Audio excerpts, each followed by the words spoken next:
سلامونه، وخت مو په خیر. پام وکړئ د دې مهال تازه او مهمو پیښو ته. د اسلامي امارت ویان ذبیح الله مجاهد پر خپل ایکس پاڼه لیکلي چې د مشرتابه د حکم په اساس نوې ټاکنې وشوي.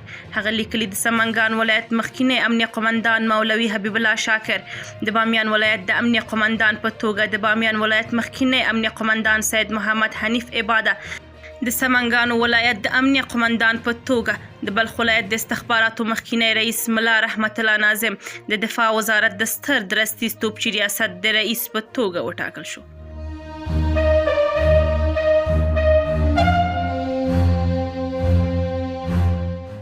نړیوال بانک اعلان کړی چې سعودي عربستان او قطر د سوریې 15.5 میلیون ډالر پور ادا کړی او دمشق اوس د نویو پورونو ترلاسه کولو ته چمتو شوی دی.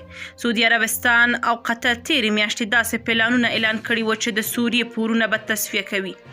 سوریې دا اقدام د هیواد د بیا رغونې او د وضعیت د ښه والي په لور یو مهم ګام بللی، وروسته له هغې چې دا هیواد 14 کاله جګړې تجربه کړې او پراخې ویجاړې یې پرې ایښي دي.